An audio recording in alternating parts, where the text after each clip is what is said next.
குருவே சரணம். எல்லோருக்கும் நமஸ்காரம். நம்ம இந்த பதிவில் பாக்யாதிபதி அதனுடைய செயல்பாடுகளும் அப்படிங்கிற தலைப்பில் ஒவ்வொரு லக்னத்துக்கும் பாக்யாதிபதி எப்படிப்பட்ட செயல்களை தருவார் அப்படிங்கிறது தான் பார்க்க போகிறோம். நீங்கள் இந்த சேனலுக்கு புதிய மெம்பர் அப்படின்னா இந்த சேனலை சப்ஸ்கிரைப் பண்ணிக்கோங்க. அப்போ தான் இந்த யூடியூப் அல்காரிதம் உங்களுக்கு இந்த பதிவுகளை உடனே வந்து சேர்க்கும். இல்லாட்டி உங்களுக்கு அந்த பதிவுகள்லாம் மிஸ் ஆகிடும். அதனால் நீங்கள் புதிய மெம்பர்னால் இதை சப்ஸ்கிரைப் பண்ணிக்கோங்க. அப்போ தான் நான் வெளியிடக்கூடிய பதிவுகள்லாம் உங்களுக்கு வந்து சேரும். இப்போது முதல்ல ஜோதிடத்தில் பாக்யாதிபதி யார் அப்படின்னு பார்த்தோம்னா 9ஆம் இடத்து அதிபதி தான் பாக்யாதிபதி. ஒரு ஜாதகத்தில் பாக்யம்ங்கிறது ரொம்ப ரொம்ப இம்பார்ட்டண்ட். ஒரு பாக்யம் மட்டும் சரியாக இல்லை அப்படின்னா அவங்க லைஃப்பில் பெரிய கஷ்டத்தை அனுபவிக்கக்கூடிய பர்சனாக இருப்பாங்க. பெரும்பாலும் அவங்களுடைய சொந்த முயற்சியில் ஹார்ட் ஒர்க்கில் தான் அவங்களுக்கு ஒரு வசதிகளும் வாய்ப்புகளும் ஏற்படும். அதிர்ஷ்டங்கிறது அவங்க கொஞ்சம் கூட அவங்களுக்கு கிட்டக்கே வராது. ஆனால் அதே 9ஆம் இடத்து அதிபதி சிறப்பாக இருந்தால் அவங்களுக்கு நல்ல யோகத்தை கொடுக்கும். அவங்க ஒரு ராஜா போல் வாழக்கூடிய வாழ்க்கை. ஒரு சிலருக்கு பார்க்கும்போது நமக்கு தெரிகிறது, அவங்க அப்பாவோ அவங்க தாத்தாவோ பார்த்தா ஒரு பெரிய லேண்ட்லார்டாக இருப்பாங்க, ஒரு பெரிய தொழிலதிபராக இருப்பாங்க. அவங்களுக்கு வரக்கூடிய பிள்ளைகளோ பேரன்களோ பார்த்தோம்னா பெருசாக அவங்க எந்த ஒரு எஃபர்ட்ஸும் போடணும்னு அவசியமே கிடையாது. அவங்க தந்தையாரோ அவங்களுடைய மூதாதையர்கள் கொடுத்து வச்ச அந்த சொத்துக்களை பராமரித்தாலே அவங்களுக்கு வாழ்க்கையில் எல்லா தேவைகளும் பூர்த்தி ஆகிடும். ஆனால் அதே 9ஆம் இடம் சரியாக இல்லை அப்படின்னு பார்க்கும்போது அவங்களுக்கு தன்னுடைய தந்தையார் வழி பெரிய அளவுக்கு சேவிங்ஸோ பெரிய அளவுக்கு சொத்துக்களோ இருக்காது. இருந்தாலும் இவங்களுடைய முயற்சியில் கஷ்டப்பட்டு முன்னுக்கு வருவாங்க. அதுக்கும் 9ஆம் அதிபதி ஓரளவுக்கு துணை கொடுக்கணும். இந்த 9ஆம் அதிபதி போயிட்டு 6, 8, 12 மறைஞ்சாலோ பாவர்களோட தொடர்பில் இருந்தால் நிறைய சிக்கல் ஏற்படும். சின்ன சின்ன வாய்ப்புகள் கூட நழுவி போகக்கூடிய ஒரு சூழ்நிலை இருக்கும். அப்போது இந்த 9ஆம் அதிபதி சரியாக இல்லைன்னா அதை எப்படி ஆக்டிவேட் பண்ணுறது அப்படிங்கிற ஒரு விஷயத்தை நம்ம பார்க்க போகிறோம். முதல்ல மேஷ லக்னம். இந்த மேஷ லக்னத்துக்கு 9ஆம் அதிபதி யார் அப்படின்னு சொன்னால் குரு. ஏன்னா மேஷ லக்னத்துக்கு குருவுடைய தனுசு தான் 9ஆம் வீடாக வருது. பொதுவாக 9ஆம் வீடுங்கிறது தந்தையார் ஸ்தானத்தை குறிக்கக்கூடிய ஒரு பாவகம். இப்போ எப்படி சூரியன் தந்தையாரை குறிக்கிறாரோ அதே போல் 9ஆம் வீடுங்கிறது தான் வந்து பாக்கியத்தை குறிக்கக்கூடிய தந்தையார் வழி சொத்துக்களை ஒருவருக்கு அந்த அனுபவ யோகத்தை கொடுக்கக்கூடிய இடம் அப்படின்னு சொல்லலாம். அது மட்டும் இல்லாமல் இந்த 9ஆம் இடம் தெய்வ கடாட்சம், தெய்வ நம்பிக்கை, ஒரு ஸ்பிரிச்சுவலான ஒரு ஆன்மீக பிரயாணத்தெல்லாம் கூட நமக்கு ஏற்படுத்தி கொடுக்கக்கூடிய ஒரு அமைப்பில் இருக்கும். இப்போது மேஷ லக்னத்துக்கு குருவே 9ஆம் அதிபதியாக வர்றதுனால இவங்களுக்கு இயற்கையாகவே பார்த்தோன்னா குரு அனுகிரகம்ங்கிறது இவங்களுக்கு ரொம்ப சிறப்பாகவே இருக்கும். நான் சொல்லக்கூடியது இந்த குரு திரிகோணஸ்தானங்கள் 1, 5, 9 இந்த மாதிரி ஸ்தானத்தில் அமையப்பெறும்போது இவங்களுக்கு நல்ல யோகமாகவே இருக்கும். குரு இவங்களுக்கு நல்ல ஒரு அமைப்பை கொடுத்துருவார். குரு வழிபாடுங்கிறது இவங்களுக்கு நல்ல யோகத்தை கொடுக்குங்கிறது ஸ்ட்ரெயிட்டாகவே நம்ம சொல்லிடலாம். இந்த குரு யாருன்னு பார்த்தோம்னா இந்த மேஷ லக்னத்துக்கு 9 மற்றும் 12க்கும் அதிபதியாக வர்றாரு. அதனால் என்ன நடக்கும் அப்படின்னா இந்த பக்கம் பணம் கொடுப்பாரு, அந்த பக்கம் பணத்தை பிடுங்கவும் செஞ்சிடுவார். ஸோ உங்களுக்கு விரயங்களும் ஈஸியாக நடக்கும். இப்போ இதை நம்ம எப்படி அணுகிறது? இப்போ இந்த மாதிரி ஒரு சுச்சுவேஷனில் எனக்கு ஒரு சந்தோஷமாகவும் நிம்மதியாகவும் இருக்கக்கூடிய வாழ்க்கை எனக்கு எப்படி அமையும் அப்படின்னு சொன்னால் அந்த நபர் இப்படிப்பட்ட யோகத்தில் இருக்கக்கூடியவர் என்ன பண்ணணும் அப்படின்னா நிறைய தான தர்மங்கள் செய்ய ஆரம்பிக்கணும். இப்போ இவங்களாவே வாலண்டியராக விரயம் பண்ணும்போது அந்த விரயங்கள்லாம் இவங்களுக்கு திரும்பி பல மடங்கு சேர்ந்து இவங்களுக்கு லாபமாக வரும். ஸோ அதிர்ஷ்ட வாய்ப்புகள் இவங்களுக்கு அதிகமாக வரும். அதனால் இவங்க செலவு பண்ணுறதுல யோசிக்கவே கூடாது. ஒருவேளை இவங்க சிக்கனத்தை கடைப்பிடிச்சு செலவு பண்ணுறதுக்கு யோசித்தாங்கன்னா வரக்கூடிய பணம் கூட கையை விட்டு ரொம்ப வேகமாக வெளியில் போயிடும். அதுவும் ஒரு நமக்கு மனசு நிம்மதியற்ற ஒரு வகையில் வெளியில் போகும்.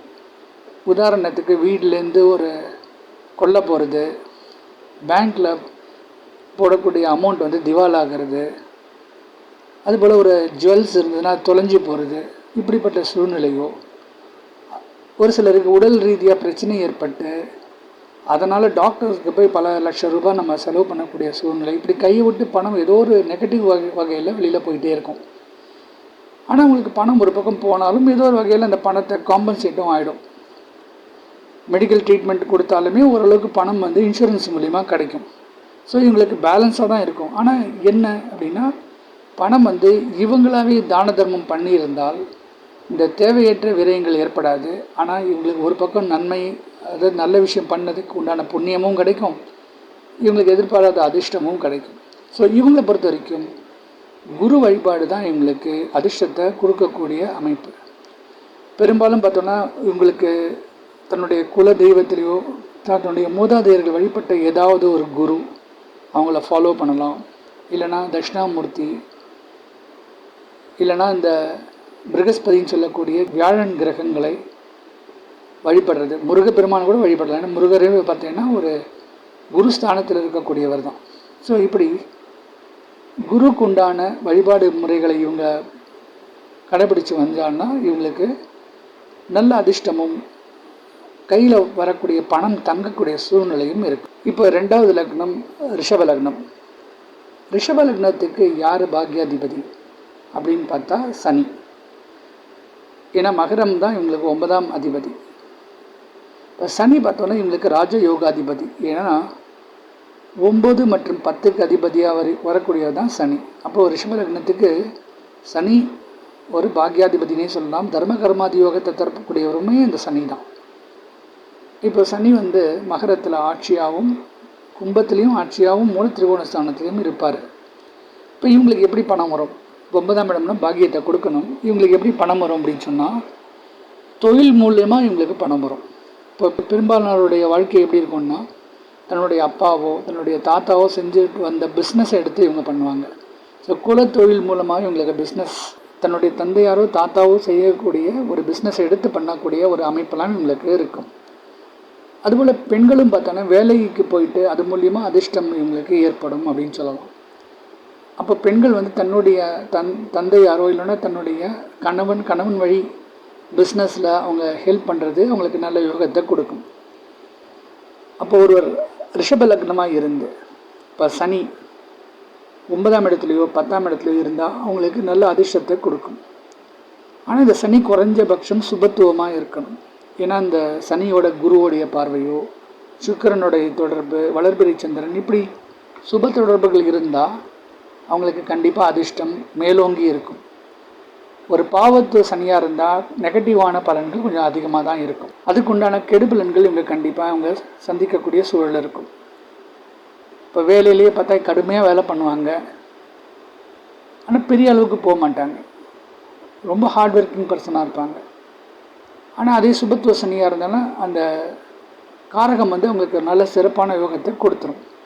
இப்போ இவங்களுக்கு என்ன தெய்வம் அப்படின்னு பார்த்தோன்னா, சனிக்கு அதிபதியாக இருக்கக்கூடிய ஆஞ்சநேயர் வழிபாடோ விநாயகர் வழிபாடு இவங்களுக்கு நல்ல யோகத்தை கொடுக்கும். அப்போ இவங்க பெரும்பாலான நாட்களில் இவங்க ஆஞ்சநேயர் வழிபாடு விநாயகர் வழிபாடு பண்ணிட்டு வரும்போது இவங்களுக்கு அதிர்ஷ்டம் தானாகவே வரும். இவங்களை பொறுத்த வரைக்கும் சனி மறைவு ஸ்தானங்களில் இருக்கிறது ஓரளவுக்கு நல்லது. ஒருவேளை சனி வந்து சரியான ஒரு தொடர்பு சுப தொடர்பு இல்லாமல் இருக்கும்போது மறைவு ஸ்தானத்தில் இருக்கிறது ஓரளவுக்கு நல்லதுன்னே சொல்லலாம். திரிகோணஸ்தானங்கள்லையோ கேந்திரஸ்தானங்களையோ அமையப்பெற்று அந்த இடத்துல கடுமையான பாவத்துவம் அடைஞ்சிருந்தது, ஒரு ராகுவோட சேர்க்கையோ செவ்வாயோடைய சேர்க்கை பார்வையெல்லாம் இருந்ததுன்னா இந்த கெடுபலன் ரொம்ப நெகட்டிவாக போயிடும். அதாவது தவறான ஒரு வழி மூலமாக இவங்களுக்கு பணத்தை சம்பாதிப்பாங்க. அதனால் பிற்காலத்தில் பெரிய பிரச்சனைகளும் ஏற்படும். ஆனால் அது சுபத்துவமான சனியாக இருந்தால் ஒரு தவறான வழியில் இவங்க சம்பாதிச்சா கூட பெருசாக அவங்க மாட்டிக்க மாட்டாங்க. அவங்களால அந்த பணத்தை அனுபவிக்கக்கூடிய யோகத்தை கொடுத்துரும் அப்படின்னு சொல்லலாம். இதுக்கு அடுத்தது மிதுன லக்னம். இப்போ மிதுன லக்னத்துக்கு 9ஆம் அதிபதி யார் அப்படின்னு பார்த்தா அதுவும் சனி தான். ஆனால் இந்த சனி மிதுன லக்னத்தை பொறுத்த வரைக்கும் ரிஷப லக்னம் போல் இல்லாமல் 8 மற்றும் 9க்கு அதிபதியாக வரவர். அதனால் அஷ்டமாதிபதியாகவும் வராரு, 9ஆம் அதிபதியாகவும் வராரு. அப்போ ஒரு பக்கம் அதிர்ஷ்டத்தை கொடுத்தா கூட அது மூலிமா நிறைய மனக்கவலையும் பிரச்சனையும் கொடுக்கும். இப்போ பணம் சேர்த்து வச்சுருப்பாங்க, ஒவ்வொரு நாளும் இந்த பணத்தை பாதுகாக்கிறதுக்கே இவங்க பயந்துக்கிட்டே இருப்பாங்க. வாழ்க்கையில் நிம்மதியாக இருக்க முடியாது. 8ஆம் இடம் அப்படின்னு சொல்கிறது பிஸ்னஸை கூட குறிக்கிறது. அதனால் இவங்களுக்கு பிஸ்னஸ் மூலியமாகவோ ஒரு சோஷியல் மீடியா மூலிமா இவங்களுக்கு பணவரவும் அதிர்ஷ்டமும் ஏற்படும். இப்போ இப்படிப்பட்ட நபர்கள் பார்த்தோன்னா ஒரு சோஷியல் மீடியா, ஃபேஸ்புக், யூடியூப் இது போல் அப்ளிகேஷன் மூலியமாக அவங்களுக்கு தன்னுடைய தகவல்களை மக்களுக்கு பகிர்வதன் மூலமாக அவங்களுக்கு பணம் வர சான்ஸ் இருக்குது.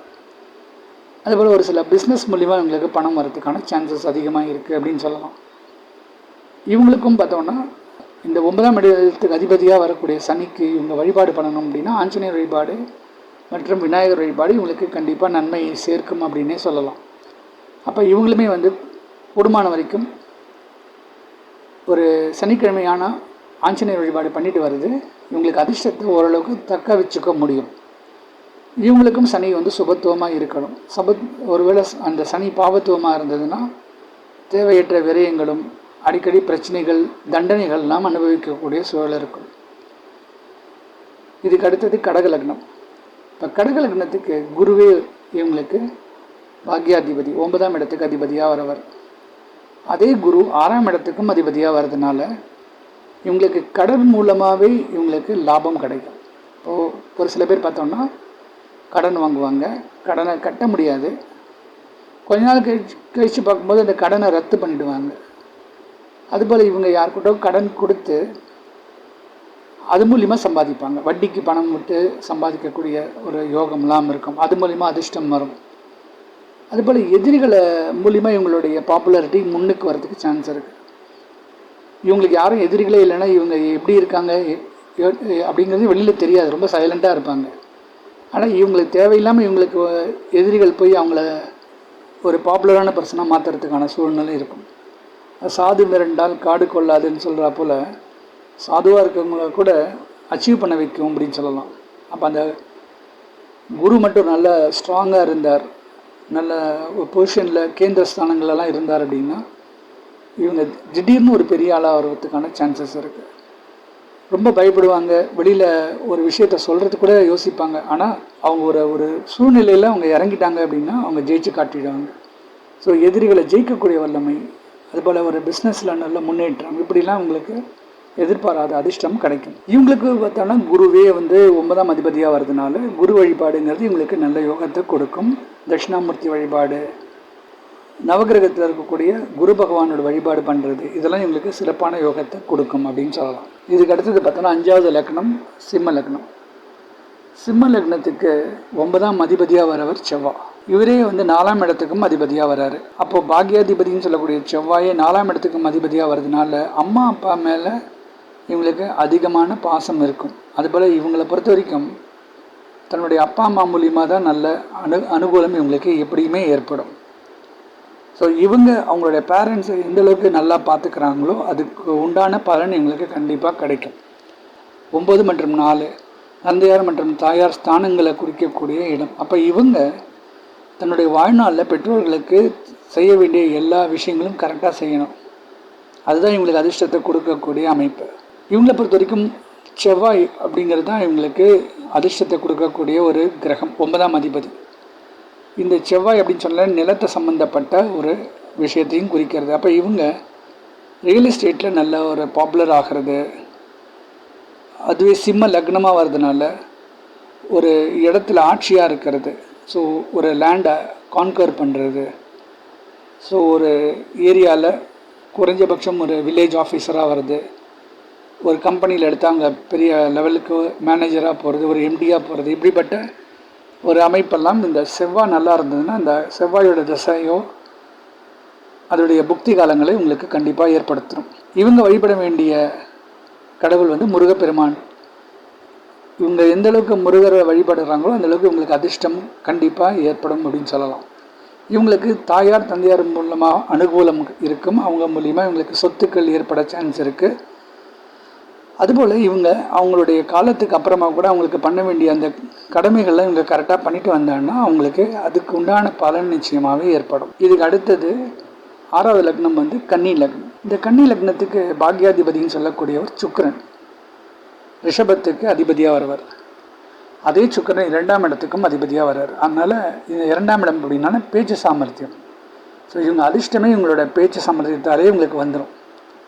இப்போ பொதுவாகவே பார்த்தா இப்படிப்பட்ட அமைப்பு இருக்கிறவங்க இந்த லக்னக்காரர்களுக்கு சுக்கிரன் நல்லா சிறப்பாக இருந்தால் இவங்களுடைய பேச்சு சாமர்த்தியத்திலே இவங்களுக்கு எல்லா விதமான வசதிகளும் வாய்ப்புகளும் தேடி வந்துடும். இப்படிப்பட்ட அமைப்பு இருக்கிறவங்க பார்த்தோன்னா ஒரு பாடகராக இருப்பாங்க, ஒரு கவிதை சொல்கிறவங்களா இருப்பாங்க, ஒரு டைலாக் பேசுகிறவங்களா இருப்பாங்க, பின்னணி குரல் கொடுக்குறவங்களா இருப்பாங்க, இல்லைன்னா பட்டிமன்ற பேச்சாளர்கள், உபன்யாசகர்கள், இப்படி ஒரு சில அமைப்புகள் இவங்களுக்கு ரொம்ப சிறப்பாகவே இருக்கும். ஸோ இப்படிப்பட்ட சூழ்நிலையில் இவங்களுடைய பேச்சு திறமை இவங்களுக்கு ஒரு பெரிய வளர்ச்சியை கொடுத்துரும். அதிர்ஷ்டங்கிறது இவங்களுக்கு பேச்சு மூலியமாகவே வந்துடும். அதுக்கடுத்து 2ஆம் இடம் பிடிச்சோன்னா குடும்பஸ்தானத்தையும் குறிக்கிறது. ஸோ இவங்களுக்கு இயற்கையாகவே குடும்பத்தோட அமைப்பு மூலியமாகவே இவங்களுக்கு நல்ல வசதி வாய்ப்புகள் ஏற்படும். இவங்க அதிர்ஷ்டத்தை தக்க வைக்கணும் அப்படின்னு சொன்னால் மகாலட்சுமி வழிபாடு பண்ணுறது இவங்களுக்கு நல்ல யோகத்தை கொடுக்கும். அப்படி இல்லைன்னா சுக்கரேஸ்வரர் சொல்லக்கூடிய சிவபெருமானை வழிபட்டு வந்தாலுமே இவங்களுக்கு நல்ல யோகத்தை கொடுக்கும். ஒவ்வொரு வெள்ளிக்கிழமையும் சுக்கர பகவானை வழிபடுறது இவங்களுக்கு நல்ல யோகத்தை கொடுக்கும் அப்படின்னு சொல்லலாம். அடுத்து 7வது லக்னம் துலா லக்னம். துலா லக்னத்துக்கு பாக்யாதிபதி புதன் 9ஆம் இடத்து அதிபதியாக வர்றாரு. அவருமே பார்த்தா 12ஆம் இடத்துக்கும் அதிபதியாக வர்றதுனால மேஷ லக்னம் போலவே துலா லக்னக்காரர்களும் புதன் வழிபாடு பண்ணும்போது, அது குறிப்பாக பெருமாள் வழிபாடு பண்ணும்போது புதன் அவங்களுக்கு அதிர்ஷ்டத்தை கொடுப்பார். இவங்களும் நிறைய தான தர்மங்களுக்கெல்லாம் பணத்தை செலவு பண்ணணும். பணம் செலவு பண்ண தான் இவங்களுக்கு பணம் கிடைக்கும். இவங்களுக்கு அதிர்ஷ்டம் பார்த்தோன்னா புதன்கிழமை இது போல் சில நாட்கள்லேயே இவங்களுக்கு ஏற்பட சான்ஸ் இருக்குது. புதன் நல்ல பாவங்களில் இருக்கும்போது இவங்களுக்கு எதிர்பாராத அதிர்ஷ்டமும் வெற்றியும் இவங்களுக்கு கிடைக்கும். இவங்களுக்கு ட்ராவல் மூலயமா அதிர்ஷ்டங்கள் அதிகமாக ஏற்படும். இவங்களுடைய நாலேஜ் ஒரு இடத்துல தங்காமல் பலருக்கு ஸ்ப்ரெட் பண்ணும்போது இவங்களுக்கு நல்ல முன்னேற்றத்துக்கு உண்டான நிறைய வாய்ப்புகளும் வசதிகளும் இருக்குது. 8வது விருச்சிக லக்னத்தை பொறுத்த வரைக்கும் பாக்யாதிபதியின் வரவர் சந்திரன். ஏக ஆதிபத்தியம் இருக்கக்கூடிய சந்திரன் இவங்களை பொறுத்த வரைக்கும் வளர்பிரியாக இருக்கிறது ரொம்ப சிறப்பு. அது மட்டும் இல்லாமல் பௌர்ணமி யோகத்தில் இருந்தாருன்னா இவங்களுக்கு கிடைக்கக்கூடிய அதிர்ஷ்டத்துக்கு அளவே கிடையாது. கிட்டத்தட்ட ஒரு நாட்டை ஆளக்கூடிய அளவுக்கு வல்லமை இவங்களுக்கு கிடைச்சிடும். ஆனால் அதே சந்திரன் தேய்பிரை சந்திரனாவோ ராகு கேதுகளோடு சேர்ந்து ஒரு கிரகண சந்திரனாக இருந்தாலோ இல்லை ரிச்சிகத்தில் நீச்சம் அடைஞ்சு பாவத்தம் அடைஞ்சிருந்தால் அப்படியே நெகட்டிவாக மாறிடும். இப்போ இவங்களுக்கு சந்திரன் மறையாமையும் பாவத்துவம் அடையாமல் இருக்கிறது நல்லது. 9ஆம் அதிபதி இவங்களுக்கு திரிகோணஸ்தானங்களில் வளர்பிறை நிலையில் இருக்கிறது ரொம்ப சிறப்பு. இவங்களுக்கு எதிர்பார்த்த அதிர்ஷ்டம் ரொம்ப சிறப்பாக இவங்களுக்கு ஏற்பட சான்ஸ் இருக்குது. அது குறிப்பாக கடல் தாண்டி வணிகம் பண்ணக்கூடிய ஒரு அமைப்பெல்லாம் இவங்களுக்கு இருக்குது. நீர் சம்பந்தப்பட்ட அதிர்ஷ்டங்கள் அதிகமாக இருக்கும் அப்படின்னு சொல்லலாம். ஃபிஷிங்கில் இருக்கிறவங்களுக்கெல்லாம் எதிர்பாராத பணம் வருது. திடீர்னு பார்த்தா அவங்களுக்கு ஒரு அரிய வகை ஒரு மீன் கிடைக்கிறது. அது மூலிமா திடீர்னு ஒரு பெரிய பணக்காரர் ஆகிறது.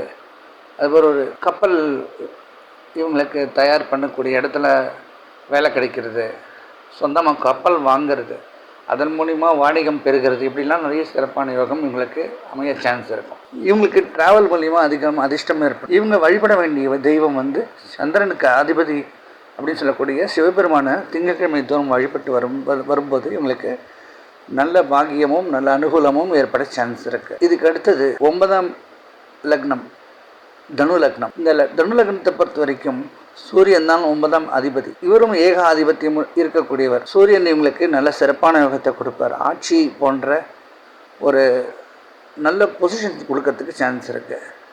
அரசாங்கத்தில் ஒரு பெரிய பதவி வகிக்கக்கூடிய யோகமும், ஒரு அரசருக்கு மந்திரி போல் ஆலோசகராக இருக்கக்கூடிய அமைப்பெல்லாம் இருக்க சான்ஸ் இருக்கும். தனு லக்னத்தில் பிறந்தவங்க மட்டும் தினமும் சூரிய வழிபாடு பண்ணுறது உங்களுக்கு நல்ல அதிர்ஷ்டத்தை கொடுக்கும். ஒவ்வொரு விஷயமும் உங்களுக்கு எதிர்பாராத அளவுக்கு நல்ல ஒரு முன்னேற்றத்தை கொடுக்க சான்ஸ் இருக்குது. தினமும் சூரிய வழிபாடு பண்ணுறது நல்லது. இவங்களுக்கு அரசு துறையில் வேலை கிடைக்கிறதோ, அரசாங்கம் சம்பந்தப்பட்ட ஒரு நல்ல செய்திகளோ, ஒரு சலுகைகள்லாம் கிடைக்கக்கூடிய யோகமும் இவங்களுக்கு சூரியன் நல்ல நிலையில் இருந்தால் கிடைக்கும். ஆனால் இதே சூரியன் அஸ்தங்கம் அடைஞ்சு ராகு கேதுவோட கிரகண தோஷத்தில் இருந்தால் இவங்களுக்கு பெரிய பிரச்சனைகளும் சந்திப்பாங்க. இதுக்கு அடுத்தது 10ஆம் லக்னம் மகர லக்னம். இந்த மகர லக்னத்துக்கு புதனே பார்த்தா 9ஆம் அதிபதி. இவரே 6ஆம் அதிபதியாகவும் வர்றதுனால இவங்களுக்கு கடன் வாங்கி அது மூலிமா சொத்துக்களை வாங்கக்கூடிய யோகம் இருக்கும். நிறைய கடன் எடுப்பாங்க, பேங்க்கில் லோன்ஸ் எடுப்பாங்க, நிறைய ப்ராப்பர்ட்டிஸ் வாங்கி போடுவாங்க, ஒரு ப்ராப்பர்ட்டி விற்பாங்க, அது மூலிமா கடன் அடைப்பாங்க. இப்படி கடன் மூலியமாகவே வாழ்க்கையை கொண்டு போகக்கூடிய யோகம் இருக்கும். அதுபோல் ஒரு சில கடன்கள் தள்ளுபடியாகிறது, ரத்தாகக்கூடிய சூழ்நிலை, இதனால் இவங்களுக்கு அதிர்ஷ்டம் அப்படின்னு சொல்லலாம். இவங்க பெருமாள் வழிபாடு பண்ணுறதும் நவகிரகத்தில் புதன் வழிபாடு பண்ணுறதும் இவங்களுக்கு நல்ல யோகத்தை கொடுக்கும். இவங்களுக்கு தன்னுடைய மாமன் வழி சொத்துக்கள் கிடைக்க சான்ஸ் இருக்கும். அதுபோல் தாய்மாமன் வழி அவங்களுக்கு எதிர்பாராத சப்போர்ட்லாம் நல்ல அனுகூலமாக இருக்குது. இதுக்கு அடுத்தது பார்த்தா கும்ப லக்னம், 11வது லக்னம் கும்ப லக்னம். இந்த கும்ப லக்னத்துக்கு சுக்கிரனே பார்த்தா 9ஆம் அதிபதியாக வராரு. அதே சுக்கிரன் 4ஆம் அதிபதியாகவும் வர்றதுனால இப்போது பெரும்பாலும் கும்ப லக்னத்தில் பிறந்தவங்க தன்னுடைய தாய் தந்தையர்கிட்ட பிரியமாக இருக்கும்போது அவங்களுக்கு தேவைப்படக்கூடிய அனைத்து விதமான வசதி வாய்ப்புகளும் ஏற்படும். இவங்களை பொறுத்த வரைக்கும் அப்பா அம்மாவுக்கு பண்ணக்கூடிய பணிவிடைகள், அவங்களுக்கு பண்ணக்கூடிய ஹெல்ப்லாம் இவங்களுக்கு பிற்காலத்தில் கண்டிப்பாக ஒரு உதவியாக மாறும். அதனால் இவங்க எந்த ஒரு காரணத்தை கண்டையும் தன்னுடைய பெற்றோர்களுக்கு பண்ணக்கூடிய விஷயங்கள்லேருந்து தாமதிக்கக்கூடாது. அது இவங்களுக்கு பெரிய பிரச்சனையை கொடுக்கும். வாய்ப்பை தேடி போய் இவங்களே அதை வந்து முன்னிருந்து பண்ணணும். ஆக்சுவலாக எனக்கும் அதுக்கு சம்மந்தம் இல்லைன்னு இவங்க ஒதுங்கினாங்கன்னா இவங்களுக்கு அது வரக்கூடிய அதிர்ஷ்டம் வராமல் போயிடும். ஆனால் இவங்க பண்ணக்கூடிய ஒவ்வொரு செயல்களுக்கும், பெற்றோர்களுக்கு பண்ணக்கூடிய எல்லா செயல்களுக்கும் இவங்களுக்கு நல்ல அதிர்ஷ்டம் ஏற்படும். சுக்கிரனே பார்த்தா 4ஆம் இடத்துக்கு அதிபதியாக வர்றதுனால இவங்களுக்கு ஆபரண சேர்க்கை ஏற்படும். சொத்துக்கள் வாங்கக்கூடிய யோகமும், பங்கு சந்தையில் லாபம் பார்க்கக்கூடிய, இப்படி தான் அதிர்ஷ்டம் உங்களுக்கு எதிர்பாராமல் கிடைக்கும். இப்போ ஒரு லேண்டு மூலிமா ஒரு அதிர்ஷ்டம் கிடைக்கிறதோ, ஒரு சொந்த வீடு அமைகிறது, உங்கள் அப்பா அம்மா மூலிமா இவங்களுக்கு எதிர்பாராததுக்கு ஒரு வீடு கிடைக்கிறது, ஒரு சொத்து கிடைக்கிறது, ஒரு நிலம் கிடைக்கிறது, அதுபோல் இவங்க டெபாசிட் பண்ணக்கூடிய ஒரு ஃபிக்ஸட் டெபாசிட்டோ இல்லை சேவிங்ஸ் அக்கௌண்ட்டில் இவங்க எதிர்பாராத ஒரு நல்ல இன்ட்ரெஸ்ட் கிடைக்கிறது, அதேபோல் இன்வெஸ்ட் பண்ணக்கூடிய ஷேர் மார்க்கெட்டில் எதிர்பாராத லாபம் கிடைக்கிறது. இப்படிலாம் இவங்களுக்கு நல்ல யோகத்தை கொடுக்கும் அப்படின்னு சொல்லலாம். இவங்க சுக்கிர வழிபாடு பண்ணுறது நல்லது. ஏன்னா 9ஆம் அதிபதி சுக்கிரன். அப்போது வெள்ளிக்கிழமை சுக்கிரன் மகாலட்சுமி வழிபாடு பண்ணி வரதோ, சிவன் கோயிலில் இருக்கக்கூடிய சுக்கிர பகவானை வழிபட்டு வருது இவங்களுக்கு நல்ல யோகத்தை கொடுக்கும் அப்படின்னு சொல்லலாம். இதுக்கு அடுத்தது கடைசி வீடு 12ஆம் வீடு மீன லக்னம். இந்த மீன லக்னத்துக்கு செவ்வாயே பார்த்தா 9ஆம் அதிபதியாக வர்றாரு. இவரே பார்த்தா 2ஆம் இடத்துக்கும் அதிபதியாக வர்றாரு. அப்போ பொதுவாக பார்த்தா இந்த மீன லக்னத்துக்கு பணம் எப்படி வரும் அப்படின்னா, இவங்களுடைய பேச்சு திறமையாலேயே இவங்களுக்கு எதிர்பாராத பணமும் அதிர்ஷ்டமும் ஏற்படும். இவங்களுக்கு பார்த்தோன்னா இவங்க எந்த அளவுக்கு கம்யூனிகேஷன் ஸ்ட்ரென்த் இருக்கோ அந்த அளவுக்கு இவங்களுக்கு எதிர்பாராத லாபமும் பணவரவும் ஏற்பட சான்ஸ் இருக்குது. அதிர்ஷ்டம்ங்கிறது இவங்க பேச்சு திறமையில் தான் இருக்குது. இவங்க பேசும்போது ஜாக்கிரதையாக பேசணும். எல்லாருக்கிட்டையும் மதிப்பு கொடுத்து பேசினா இவங்களுக்கு அது யோகமாக மாறும். 9ஆம் அதிபதியாக வருது செவ்வாயாக இருக்கிறதால நிலம் சம்மந்தப்பட்ட கன்சல்டிங் வேலை பண்ணுறது, அதுபோல் ஷேர் மார்க்கெட்டில் ஆலோசகராக இருக்கிறது, இதெல்லாம் இவங்களுக்கு நல்ல யோகத்தை கொடுக்கும். முருகப்பெருமான் வழிபாடு பண்ணுறது இவங்களுக்கு நல்ல சிறப்பான முன்னேற்றத்தை கொடுக்கும் அப்படின்னு சொல்லலாம். இப்படி மேஷம் முதற்கொண்டு மீனம் வரைக்கும் ஒவ்வொரு லக்னத்துக்கும் 9ஆம் அதிபதி யாருன்னு நம்ம பார்த்தோம். அவருடைய செயல்பாடு எப்படி நாம் அந்த 9ஆம் அதிபதியை ஆக்டிவேட் பண்ணுறதுங்கிற முறைகளும் நம்ம பார்த்தோம். இதுபோல் மற்றும் ஒரு நல்ல ஒரு தகவலோடு மீண்டும் சந்திக்கிறேன். நன்றி, வணக்கம்.